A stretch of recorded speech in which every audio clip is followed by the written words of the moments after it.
Late us understand simple past tense. बिल्कुल simple present के जैसा ही है सिंपल पास्ट, कोई बड़ी बात नहीं। मैंने ट्रिक आपको सारी दे दी। अब जिसको ट्रिक समझ में आ गई ना, उसको तो झट झट झट एबीसीडी जैसा एक्टिव पैसिव वॉइस आ जाएगा और कहोगे इसको स्मार्ट इंग्लिश कह रहे थे।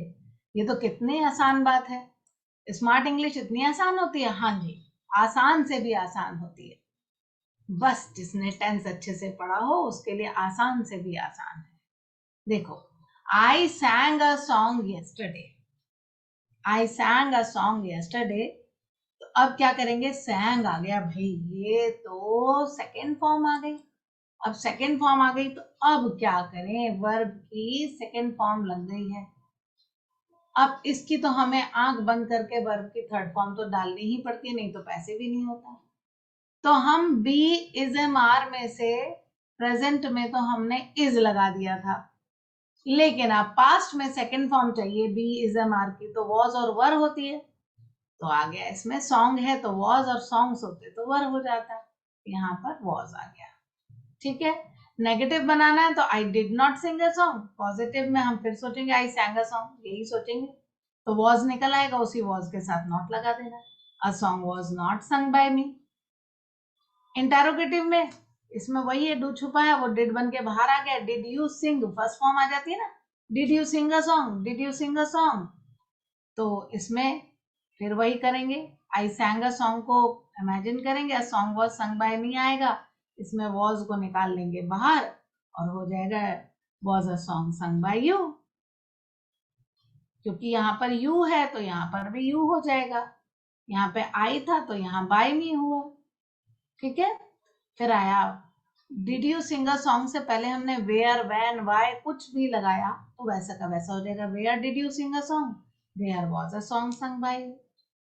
Who sang a song, a song was sung by whom। और by whom ये फर्स्ट टाइप का है, और सेकंड हो गया अगर हमें शुरू में लगाना है, दोनों राइट है। अगर हमें शुरू में लगाना है by whom was a song sung। अब ये अजीब सा लग रहा है, बोलते बोलते लग रहा है कुछ खालीपन है, कुछ कमी है, वो सब भरने लग जाएगी जहां ज्यादा हेल्पिंग वर्ब्स आएंगे अभी। लेकिन construction wise it is right, गलत नहीं है ये, दोनों करेक्ट हैं, दोनों करेक्ट हैं। Right, you can take a screenshot of it, then we are moving on to the next slide। we are moving on to the next slide।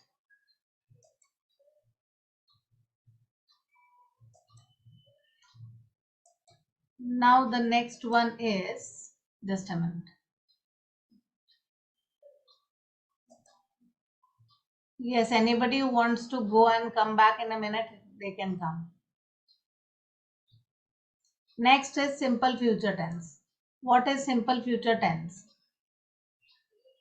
simple future tense is I will sing a song, मैं गाना गाऊंगी, I will sing a song। अब जब I will sing a song है तो हम फिर देखेंगे passive में क्या सीन बना। देखो, ध्यान दो, I will sing a song में विल भी लगा है और वर्ब की फर्स्ट फॉर्म भी लगी हुई है, दोनों लगे। तो सिंग का तो आंख बंद करके संग करना ही करना है, चाहे कुछ हो, और इसकी कमी हमेशा कोई ना कोई पूरी करेगा ही करेगा। तो अब क्योंकि इसको सिंपल फ्यूचर टेंस को वर्ब की फर्स्ट फॉर्म चाहिए होती है, ये वर्ब की फर्स्ट फॉर्म है, तो वर्ब की फर्स्ट फॉर्म फिर हम बी इज एम आर में से पूरी करेंगे। तो विल के साथ इज एम आर अच्छा नहीं लगता है, वो एग्रीमेंट ही नहीं है वर्ब का, तो हम इसके साथ में बी को प्लेस कर देते हैं। A song will be sung by me. I will not sing a song, मैं गाना नहीं गाऊंगी। A song will not be, देखो देखो देखो, पहला है विल, फिर आया नॉट, उसके बाद आया बी। विल बी नॉट मत करना कभी भी, पहली हेल्पिंग वर्ब के बाद ही नॉट की प्लेसिंग होती है। जो नॉट होता है वो पहली हेल्पिंग वर्ब के बाद ही लग जाता है। A song will not be sung by me. ठीक है। इंटेरोगेटिव बनाते will you sing a song, तो देखो एक ही हेल्पिंग वर्ब बाहर रहेगी विल अ सॉन्ग, फिर बी अंदर रहेगा, will a song be sung by you. Question word है तो when will you sing a song, when will a song be sung by you. Where will you sing a song, where will a song be sung by you. अब who का देखना इसमें अच्छा लगेगा. Who will sing a song? तो a song will be sung by whom. A song will be sung by whom. हो जाएगा by whom will a song be sung. By whom will a song be sung? A song will be sung by whom. अब by whom अगर शुरू में लगाएंगे तो will a song be sung. अब देखो ये be के आ जाने से कितना आसान लगने लगा. अब इसमें वो खालीपन खत्म हो गया. Who will sing a song? A song will be sung by whom? By whom will a song be sung? Got it? So everybody, I really love teaching you active passive voice. Did you enjoy it?